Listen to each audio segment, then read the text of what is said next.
Baik pemirsa, bertemu lagi dengan Safanya Celia dalam Hukum di Mata Bowo. Seperti biasa, kita sudah bersama dengan Profesor Dr. Haji Sunarno Edi Wibowo SHM HUM, selaku dosen Magister Hukum UNESA Unsuri dan AWI Kuala Lumpur Malaysia, serta alumni dari Fakultas Hukum UII, Untak dan Narotama Surabaya. Langsung saja kita sapa, apa kabar Prof? Alhamdulillah baik-baik. Baik ya Prof. Ya. Mungkin mau sedikit ada ucapan Prof untuk Surabaya TV, karena mengingat kita sudah mengudara selama 17 tahun memberikan informasi yang aktual dan terpercaya untuk masyarakat penonton setia Surabaya TV. Ada ucapannya nggak sedikit, Prof? Ada dong, selamat ya ulang tahun yang ke-17 Surabaya TV. Semoga semakin sukses, jaya. Nah, namun beserta ya ini menjadi inspirasi, informasi. Nah, untuk negara dan bangsa, khususnya Surabaya, tapi pada umumnya Indonesia. Terima kasih banyak ya, Prof. Tapi, lihat. Ada Prof, kita kan juga ulang tahunnya bersamaan dengan Kota Surabaya. Oh, iya, ada nggak sedikit Prof harapan-harapan untuk Kota Surabaya ke depan? Jelas. Apalagi sekarang habis ini ada pilkada, pergantian pemimpin, Prof, apa harapan untuk pemimpin yang terbaru nanti ke depannya? Ya, ini yang kalau nggak salah ulang tahunnya ke 731 ya. Iya, Prof. Nah, Surabaya ulang tahun. Nah, ini yang penting Surabaya nanti membangun sehingga pemimpinnya bisa memimpin amanah dong, sehingga ya, nantinya masyarakatnya itu yang tertib dan khususnya Surabaya semakin maju. Oke, baik. Amin. Kita doakan bersama ya pemirsa supaya Surabaya TV senantiasa maju memberikan informasi yang paling terpercaya untuk masyarakat setia Surabaya TV dan Kota Surabaya juga semakin menjadi maju. Baik, Prof, kita sudah bahas minggu lalu tentang kasus Vina dan Eki, dan kali ini kita masih bicara tentang kasus hukum yang sama yang sedang viral saat ini, yaitu kasus pembunuhan Vina Cirebon dan kekasihnya Eki. Nah, setelah Peggy tertangkap ini, kasus ini memasuki babak baru yang membuat banyak orang justru semakin bertanya-tanya, Prof. Secara mengejutkan, pihak kepolisian menghapus 2 nama tersangka dari DPO. Menurut polisi, Peggy ini merupakan tersangka terakhir dalam kasus pembunuhan Vina dan Eki. Sementara 2 nama lain yang selama ini buron disebut fiktif. Nah, pertanyaannya nih Prof, tentu membuat banyak orang kan bertanya-tanya apa yang sebenarnya terjadi. Kenapa dengan semudah itu menghapus 2 nama yang tersisa dari DPO? Gimana kalau tanggapan dari Prof Bo sendiri? Ya, kalau kita bicara putusan, putusan itu mempertimbangkan juga, kan sudah inkrah ya. Pertama adalah dakwaan, kedua ketika adanya eksepsi ya dari penasihat hukum, adanya tanggapan juga dari JPU, kemudian ada putusan selah, kemudian ada bukti berupa surat saksi, kemudian keterangan tersangka, berapa tersangka. Dari antara rangkaian itu akhirnya menjadi tuntutan, setelah tuntutan pembelaan. Kalau minta bebas mesti replik JPU-nya, terus duplik baru putusan. Jadi pertimbangan-pertimbangan itu merupakan satu bagian tidak terpisahkan. Nah, apakah di dalam satu putusan di Pengadilan Negeri Cirebon itu menyangkut ada DPO 3, ya kan? Kemudian di samping itu sampai putusan itu sampai punya kekuatan hukum tetap, berarti apa? Kalau sudah tetap, bagaimana bisa untuk DPO? Apakah DPO ini dilanjutkan atau tidak? Apa masuk dalam putusan atau tidak? Kalau masuk putusan tidak bisa dihapus putusan itu. Jadi harus dilaksanakan siapa yang menjadi DPO. Jangan sampai nantinya ada persoalan yang lalu-lalu Sengon dan Karta. Sengon dan Karta itu bisa, orang nggak membunuh kok dituduh membunuh, akhirnya orang yang bunuh itu saya yang bunuh. Nah, ini menjadi persoalan, menjadi beban. Maka yang penting adalah baik pihak kepolisian harus proporsional, kejaksaan juga harus proporsional, kemudian hakim yaitu beramanah karena menyangkut putusan. Kalau sampai ini nggak membunuh, tetapi ada orang sebetulnya yang bunuh saya, ini jadi persoalan. Terus bagaimana yang ditahan seumur hidup dan sebagainya. Ini nanti akan kembali ke sana menjadi apa? Menjadi novum, menjadi PK. Jadi kalau PK yang bunuh sudah kamu. Nah, ini ada pertanyaan segitu banyaknya, yang ada 11 kan, yang 8 sudah kena tambah 1, yang 2 kelihatannya dihapus. Nah, dengan cara penghapusan ini berarti apa? Berarti apakah masuk pertimbangan putusan di Pengadilan Negeri Cirebon atau tidak? Kalau masuk dalam putusan, berarti ini adalah merupakan PA dari pihak penyidik atau kepolisian Polres Cirebon. Tapi kan seperti yang kita ketahui, hasil dari BAP tahun 2016 memang muncul 11 tersangka, 8 sudah tertangkap, lalu 3 masih DPO, 1 sudah tertangkap lagi yang namanya Peggy Setiawan ini, sehingga menyisakan 2. Dan 2 ini termasuk dalam BAP pada tahun 2016, memang terlihat jelas mereka sumbang asingnya dalam melakukan pemerkosaan dan pembunuhan seperti apa. Bahkan tipe motornya apa, siapa bergoncengan dengan apa, proses pembunuhan dan pemerkosaannya dengan cara apa, itu sudah ditulis dengan jelas di BAP pada tahun 2016. Lalu dengan kisah yang sudah seruntut itu dalam BAP, tiba-tiba pada tahun 2024 bisa dihapuskan, itu prosesnya seperti apa, Prof? Apakah memang memungkinkan itu terjadi, Prof? Kalau sudah masuk putusan, masa bisa putusan dihapus, kecuali kalau ada novum. Nah, itu yang menjadi pertanyaan, Prof. Apakah bisa polisi tiba-tiba merubah keputusan hakim yang sudah bersifat final pada 2016? Karena itu artinya mengubah keputusan hakim yang sudah bersifat final, ini yang menjadi Prof. satu persoalan. Seorang, ya ini makanya jangan sampai bicara penyidik itu pokoknya harus hati-hati. Kenapa? Penyidik itu tugasnya kan memeriksa, bukan memutus. Kalau itu dia merubah, bagaimana putusan dirubah? Putusan itu dirubah dengan putusan kembali. Jadi menurut Prof Bowo tidak bisa? Tidak bisa, harus BK, pendidikan kembali baru ini bisa. jadi fiktif, tidak bisa? Tidak bisa. Tidak bisa. Susah untuk merubah satu putusan. Ini putusan kan sudah mengikat. Kalau bicara masalah hukum positif, kalau sudah seperti ini, itu adalah undang-undang juga, jurisprudensi juga. Ketika sudah punya kekuatan hukum tetap, bisa dirubah ketika adanya peninjauan kembali, atau ada peninjauan kembali, ada 2 ya, novum maupun kekhilafan hakim, itu bisa. Tapi kalau khususnya masalah polisi maupun jaksa tidak bisa merubah. Dia itu tidak bersesuaian dengan porsinya, tidak sesuai dengan hak-haknya, tidak sesuai dengan menjadi tanggung jawabnya, tidak boleh itu. Tidak ada itu. Kalau gitu akan merusak tatanan hukum. Nah, ini yang menjadi persoalan adalah di dalam KUHP itu kan sudah ada.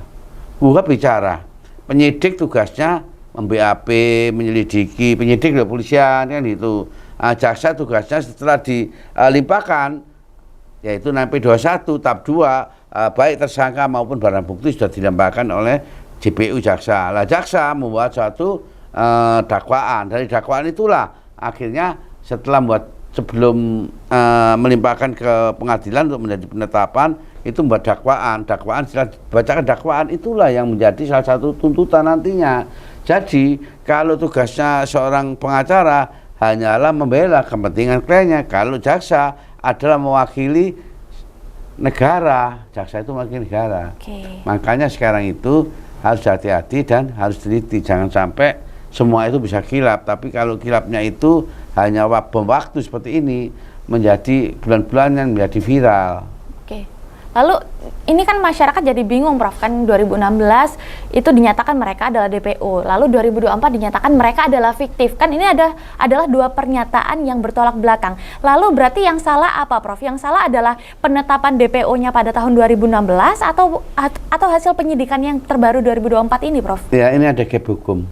Jadi ada gap hukum.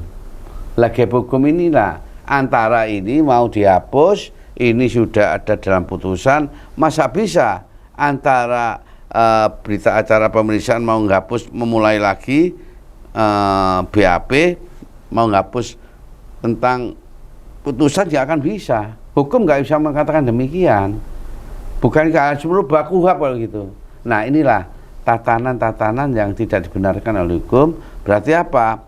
Antara teori dan praktek lain. Tapi yang jelas ini menurut pandangan saya kurang proporsionalnya penegak-penegak hukum yang pada waktu mulai awal sampai akhir, ya.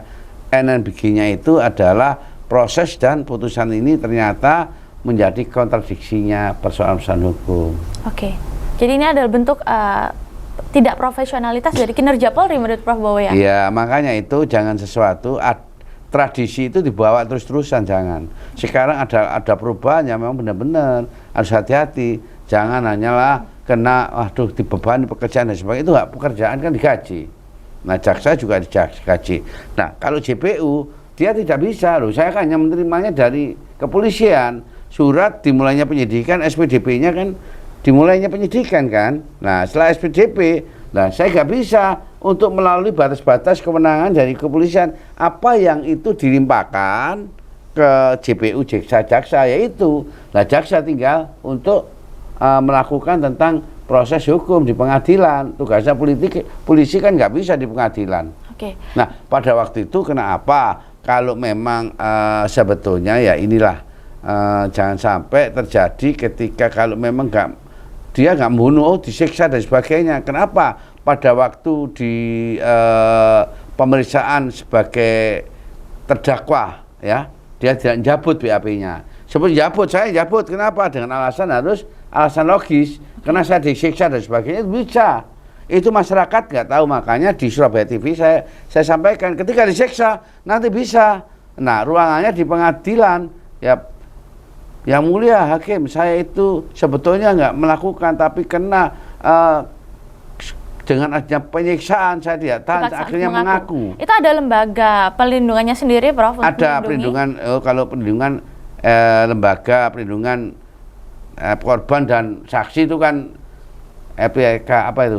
LPSK ya. Tapi kalau masalah yang proses hukum ya sebetulnya itu, akhirnya apa? Jangan sampai terjadi persoalan-persoalan yang seperti ini. Bisa saja seorang terdakwa ketika di pengadilan merasa disiksa, dicabut itu. Apa aja yang dicabut? Karena saya tidak melakukan. Ya cabut semua, tidak masalah kok.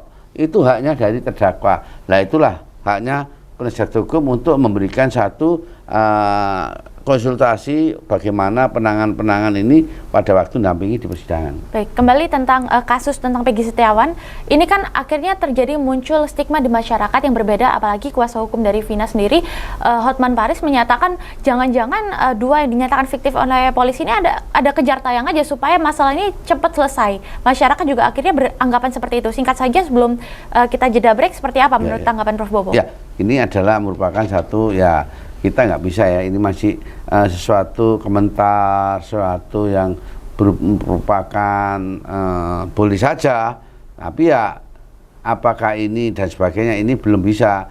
Nanti inilah apakah bisa dilimpahkan atau tidak. Kalau dilimpahkan mau apa itu nanti bukti salah benar di pengadilan, ya itu yang mutus hakim. Hanya proses saja polisi. Oke, jadi Prof. Bowo setuju atau tidak kalau masalah ini dua dikatakan fiktif ini supaya cepat selesai? Menurut pandangan saya, ketika sudah masuk putusan seharusnya ya apapun bentuknya, yaitu yang menjadi PR adalah kepolisian harus mencari. Kalau katakanlah nggak dicari, berarti nanti ada kesalahan. Berarti apa?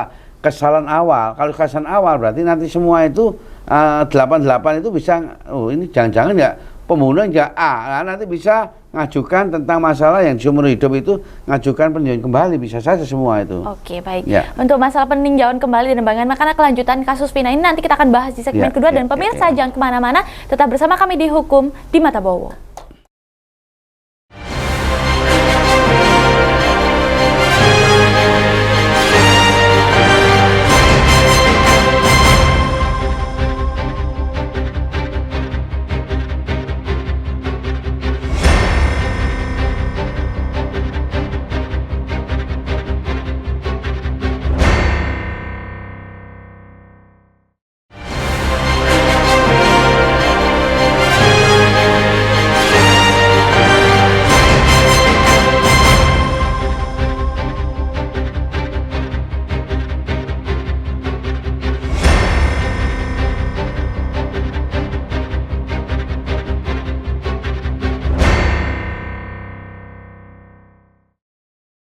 Baik pemirsa, kembali lagi dalam Hukum di Mata Bowo. Nah Prof, setelah gonjang-ganjing ternyata dari 3 DPO sudah 1 ditangkap dan 2 sisanya dinyatakan fiktif, ini juga muncul ada beberapa pihak yang bersikukuh bahwa Peggy itu adalah dalang dan tersangka terakhir dalam kasus pembunuhan ini. Yang mengejutkan lagi, 3 teman kerja Peggy dan keluarga Peggy beramai-ramai bersaksi bahwa Peggy bukanlah tersangka yang dimaksud. Menurut mereka, pada saat kejadian posisi Peggy tidak ada di Cirebon karena ada bersama mereka untuk urusan pekerjaan sebagai kuli bangunan di Bandung. Bahkan mereka pun bersedia diperiksa dan mau memberikan keterangan sejujur-jujurnya terkait kondisi Peggy saat itu. Kalau Prof Bowo sendiri melihat hal ini seperti apa? Apakah pernyataan mereka nantinya juga bisa membantu untuk meringankan atau bahkan mengubah status tersangka Peggy ini, Prof? Ya, kita tidak bisa lepas dari lokus dan tempus di dalam satu pidana, di mana dia di tempat, di mana waktu dan tempatnya. Kalau dia itu ketika pembunuhannya di Cirebon nih, oh Peggy itu pada waktu di Bandung, jam dan tanggal, bulan, hari di Bandung, nggak bisa dikatakan dia membunuh. Oke. Lalu untuk menguji kebenaran dari pernyataan para teman-temannya, rekan kerjanya seperti apa, Prof? Kan bisa saja ngaku-ngaku kalau pada hari itu memang tidak ada di TKP, padahal ada. Nah itu tergantung nanti penyidikannya, kekuatan penyidik, tapi jangan penyiksaan lagi. Nanti bisa lagi kalau penyiksaan nanti sudah mulai nanti menjabut suatu berita acara pemeriksaan. Jadi bagaimana khususnya penyidik harus humanis. Okay. Nah kalau ini menjadi salah satu yang persoalan, jangan sampai nanti terjadi persoalan Sengon dan Karta. Sengon dan Karta itu dia itu sampai dihukum ya seumur hidup itu, gak main-main. Ternyata orang yang membunuh gak tenang, akhirnya dia menyatakan yang bunuh bukan Sengon Karta tapi saya yang bunuh. Nah ini bagaimana kalau sudah dihukum?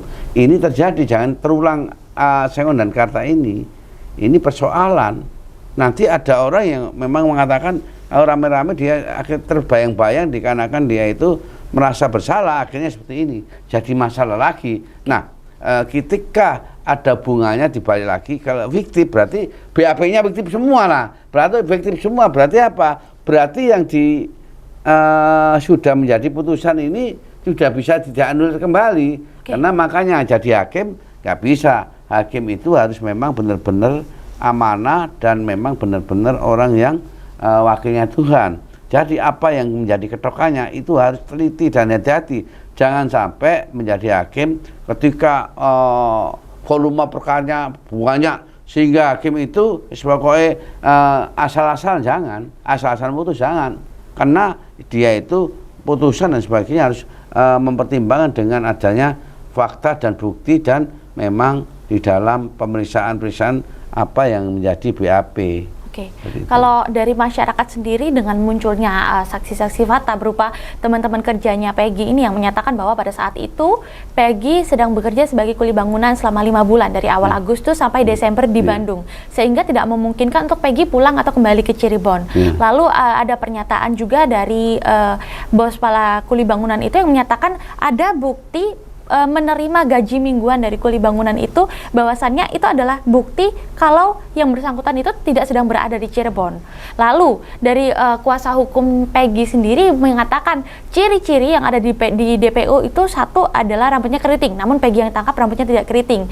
Lalu umur yang ditangkap pada tahun 2016 itu seharusnya 22, sehingga kalau ditangkap pada tahun 2024 ini harusnya 30, Prof. Tapi Peggy yang sekarang ditangkap ini umurnya masih 27 tahun, sehingga membuat masyarakat, bahkan dari kuasa hukum Vina sendiri, keluarga korban itu juga meragukan apakah betul Peggy yang ini yang memang adalah tersangkanya. Kalau menurut Prof Bowo seperti apa nih, Prof? Kalau misalnya ternyata polisi ini salah tangkap, apa sanksi yang bisa diberikan oleh penyidik dan polisi? Ya dipropam kan. Tapi kalau dengan ciri-ciri yang sudah tadi disebutkan, Prof, menurut Prof Bowo ini positif salah tangkap atau seperti apa, Prof? Iya, karena sudah ada penangkapan, berarti nanti akan dibuktikan di pengadilan. Oke. Lah ini kenapa? Karena kekuasaan penyidik seperti itu. Dasar dari salah tangkap itu, dasar dari penangkapannya sendiri apa, Prof? Kalau memang ternyata ciri-ciri DPO-nya tidak cocok, lalu dasar yang kuat untuk menangkap dan menjadikan Peggy sebagai tersangka apa, Prof?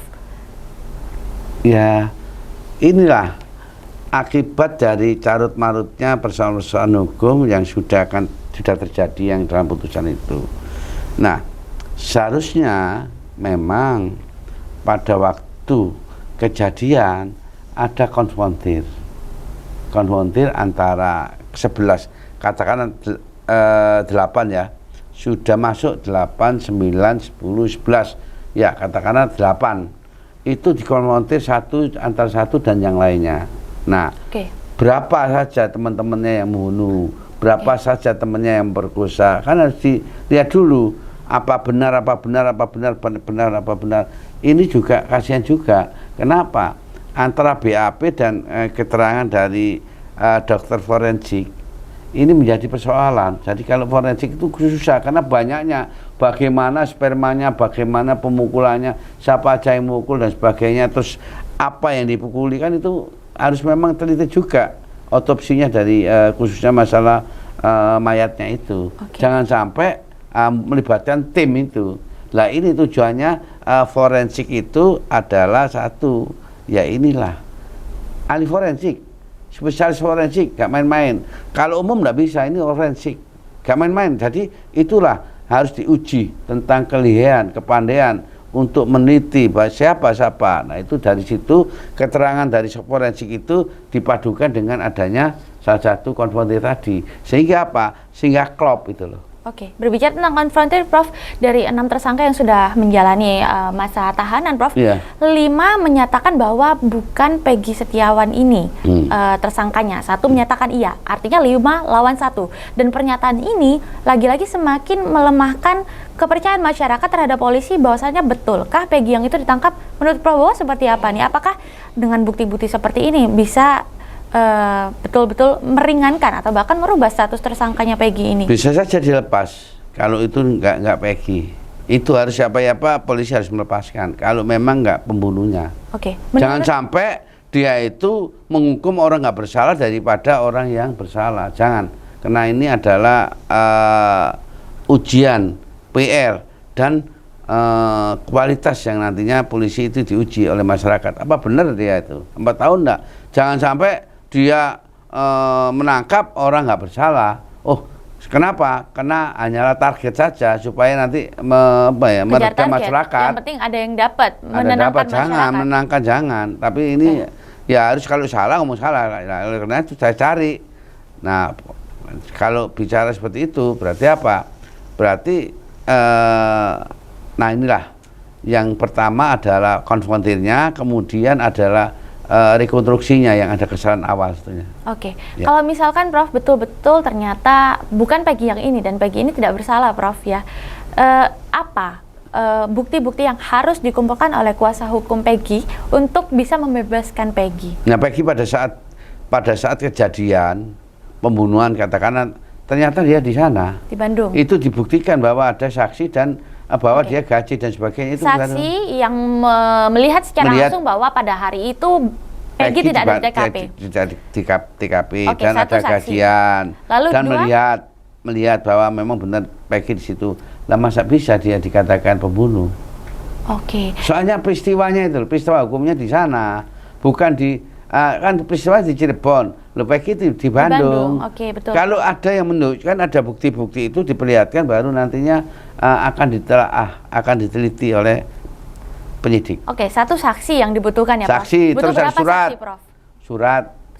Berapa saksi, Prof, yang saksi dibutuhkan? 2 aja cukup. 2 aja cukup. Terus kemudian di samping itu adalah surat, memang ada gajian dan sebagainya. Memang apalagi ada apanya, jeragannya bahwa memang dia kerja di Bandung sebagai kuli bangunan. Kalau itu disampaikan surat gajiannya, Prof, gajiannya itu kan bisa ada notanya, benar-benar dia.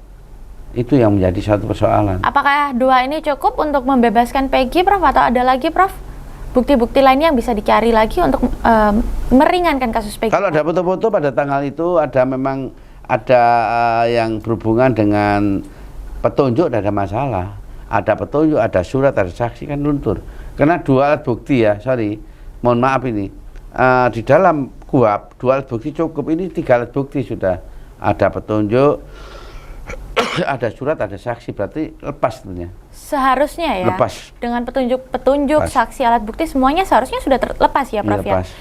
Kalau misalkan ternyata betul polisi ini salah tangkap dan bukan Peggy yang ini, Prof, sanksinya seperti apa, Prof, untuk para penyidiknya, Prof? Ada sanksinya banyak itu. Sanksi pada masalah yang berhubungan dengan kedinasan. Administrasi mungkin? Ya, administrasi jelas. sanksi sosialnya itu yang paling berat. Sanksi sosial. Tapi apakah bisa sampai diberhentikan dari jabatan ya, Prof? Kalau itu saya kira itu adalah sanksi sehingga kembali bagaimana ke bagian propamnya. Dari polisi itu yang meriksa itu kan. Oke. Propam tapi itu yang ada tadi propamnya. sudah Prof Bowo mention yang paling berat adalah sanksi sosial. Sosial itu. Tapi sebelum jauh dari ini sebetulnya kepercayaan masyarakat banyak sudah menurun, Prof. Dari kasus-kasus yang terdahulu, apalagi komandan-komandannya seperti Verdi Sambo dan yang lain sebagainya juga sudah pernah kena, Prof. Nah, dengan adanya kasus ini, kalau memang betul ternyata Peggy Setiawan ini salah tangkap, akan semakin menurun lagi kepercayaan masyarakat terhadap kinerja Polri. Kalau menurut Prof Bowo seperti apa? Ya, sebetulnya sebelum masuk polisi itu harus didoktrinnya. Integritas itu penting, moral, etika, kemudian proporsional itu harus benar-benar ya harus diuji dulu lah. Jangan sampai asal masuk ternyata nantinya seperti ini. Diuji aja tentang berhubungan ya jadi komandan, jangan hanya itu, tapi dia harus bertanggung jawab. Dan itu memang benar-benar itu adalah dominnya untuk bekerja. Dominnya itu ada kewajiban dia bekerja. Kenapa? Ya kewajibannya dia itu harus untuk negara dan bangsa, bukan untuk pribadi. Ketika jadi kepolisian hanyalah untuk pokoknya sekarang polisi itu sekarang enak ya. Nah, itu udah ada tujuan, jangan seperti itu. Tujuannya harus mengabdi kepada bangsa dan negara. Kan gitu.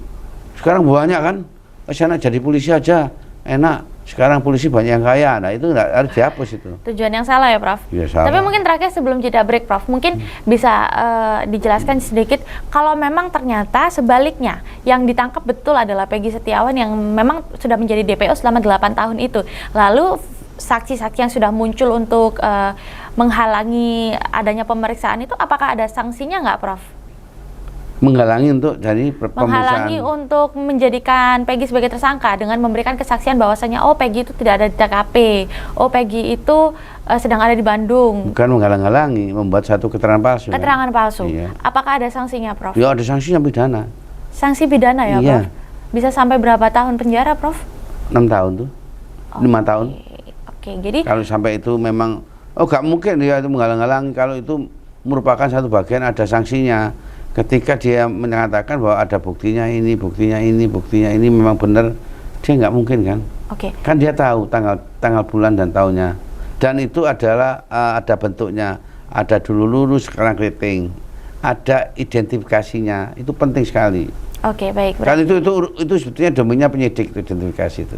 Oke, berarti baik polisi apabila melakukan penangkapan yang salah ada sanksinya, baik juga keluarga apabila memberikan pernyataan palsu juga ada sanksinya ya, Prof? Sanksinya ada juga. Oke, baik pemirsa, jangan kemana-mana, tetap bersama kami di Hukum di Mata Bowo.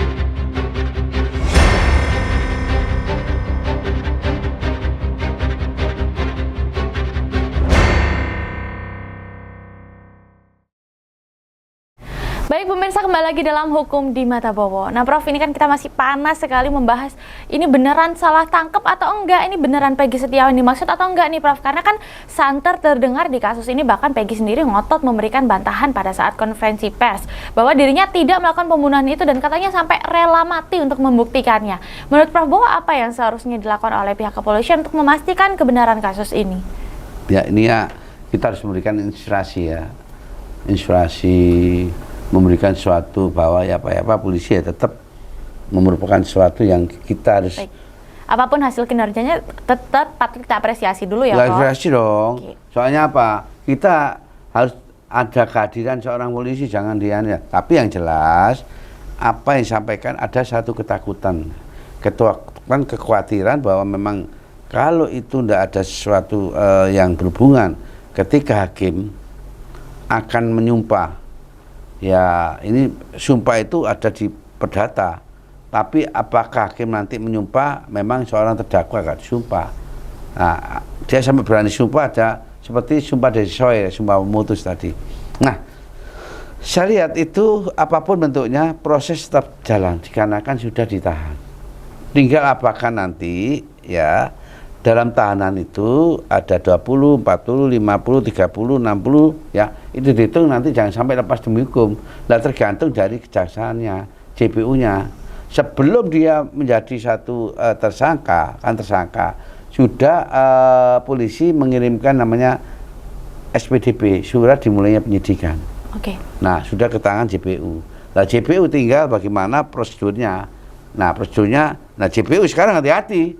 Hati-hati apa? Apakah memang ada unsur tindak baik secara delik formil material ada nggak? Kalau nggak ada, berarti ini kembalikan seperti itu, kembalikan kayak ketua KPK itu loh, Firly Bahuri itu. Ya. Itu kan dikembalikan tuh.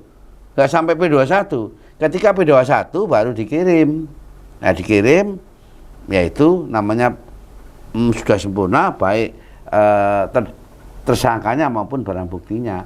Tapi Firly Bahuri kan nggak dikirim-kirim karena digosok-gosok sampai males itu kan bisa terjadi nanti seperti ini. Bisa, menurut Prof Bo bisa terjadi seperti sebetulnya ini? Atau ada arahan ke sana? Sebetulnya lebih baik itu jangan sampai ditahan.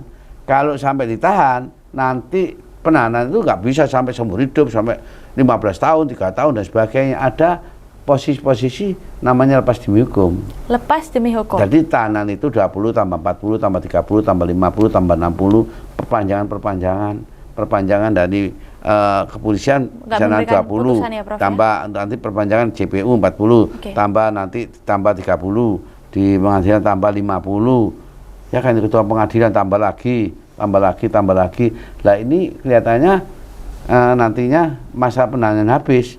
Kalau masalah penahanan habis itu yang nantinya dianggap tidak proporsional kinerjanya itu loh, itu jadi nanti ada penilaian sekali kalau nggak sampai jaksa memberikan P21 yaitu berkas sudah sempurna layak untuk disidangkan, maksudnya demikian. Oke, tapi kalau kita tarik ulur ke belakang sedikit Prof, peristiwa ini sudah terjadi 8 tahun lalu. Yang ditangkap ada 8 orang, menyisakan 3 DPO, dan setelah kasus ini dijadikan film, setelah kasus ini viral, baru akhirnya secara cepat mendapatkan 1 DPO lagi yang kita sebut dengan Peggy Setiawan ini.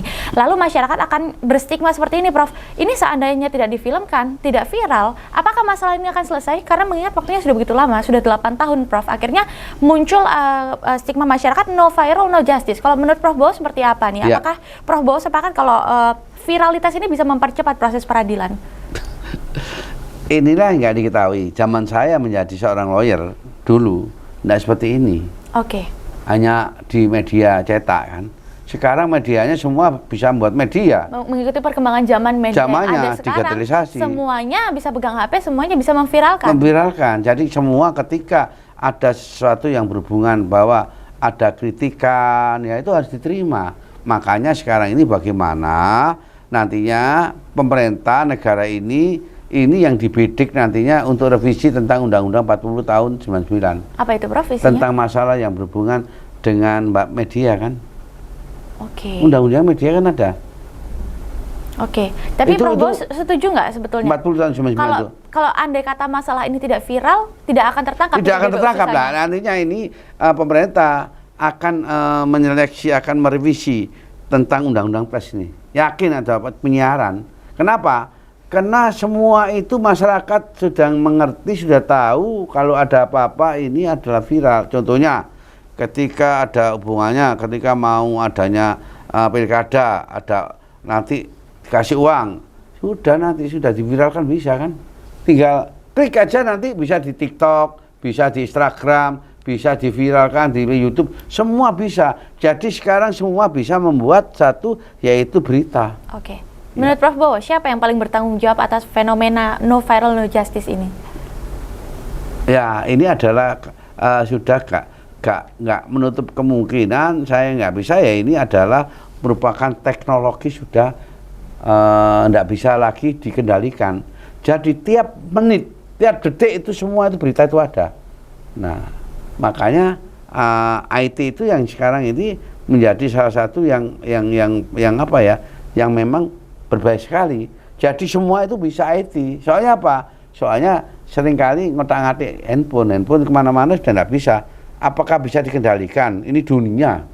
Kalau kita bicara masalah tentang hubungannya dengan Surabaya TV, bukan hanya yang melihat di Surabaya, tapi kalau sudah masuk ke TikTok, masuk ke Instagram, masuk ke YouTube, sudah dunia kan? Oke, dampaknya apakah lebih banyak ke positif atau ke negatif dari viralitas suatu permasalahan ini, Prof? Kalau untuk pemerintah dan negara, dampaknya nggak positif, negatif. Oke. Karena kinerjanya dikritisi. Oke, tapi kan ini bisa menjadi fungsi pengawasan dari masyarakat luas kepada kinerja Polri, kinerja pemerintahan melalui viralitas ini, Prof. Setuju nggak, Prof? Oh, kalau saya setuju, saya pribadi, saya setuju karena saya jadi orang yang terkenal kan.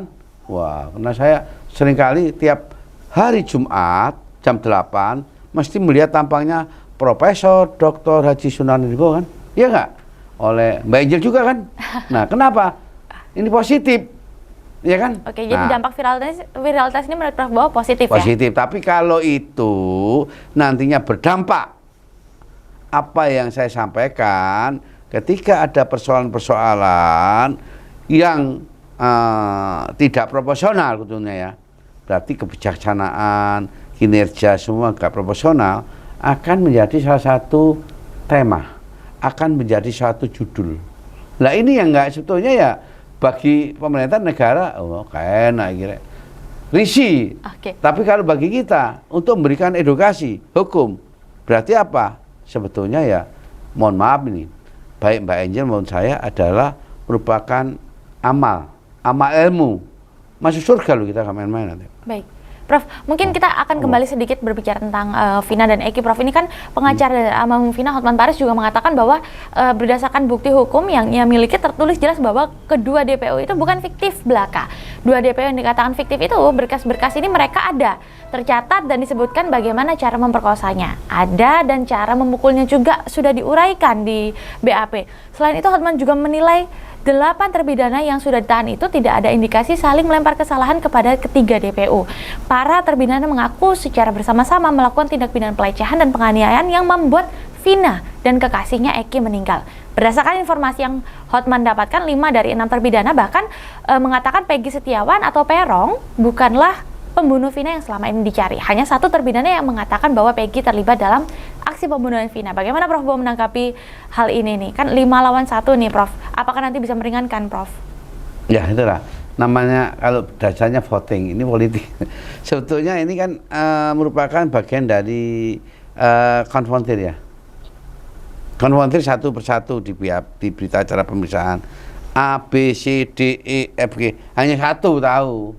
Kalah dengan 5 enggak ada kok. Berarti kan ya lepas. Bisa harusnya lepas. Ya, Prof. Harusnya semua bahwa memang demikian kan itu. Oke. Tujuannya konfrontir itu.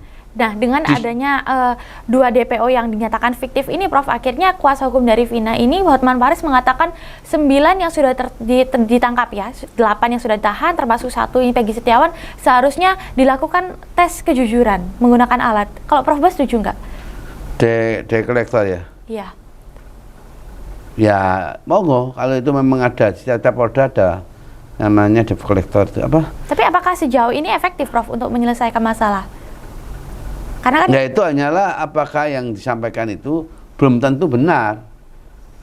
Oke. Ya. Lalu dengan adanya alat ini sebetulnya itu ya, cukup membantu ya, Prof? Cukup ya? membantu aja. Cuman sebetulnya posisi yang benar ketika ada persoalan sesuai dengan fakta, sesuai dengan KUHP. Ini semua KUHP loh, saya nggak bicara. 1 adalah saksi yang mengetahui, 2 adalah petunjuk. Tadi konfrontir, nanti rekonstruksi. Ketiga adalah berhubungan ada surat. Keempat adalah keterangan terdakwa sendiri, keterangan tersangka sendiri. Kelima adalah dari ahli. Nah ini, tapi di dalam kenyataannya khususnya masalah penyidik itu hanya menggunakan 2 alat bukti cukup menjadi tersangka.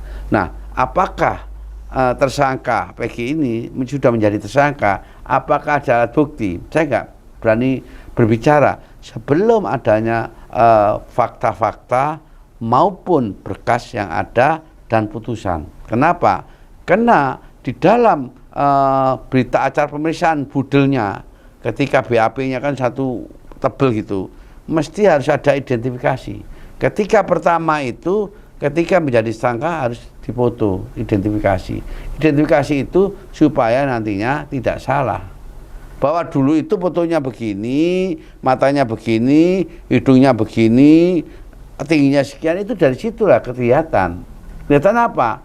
Jadi identifikasi itu juga tidak bisa merombak suatu putusan apapun. Tapi ketika ada hubungannya, salah satunya itu ada pressure.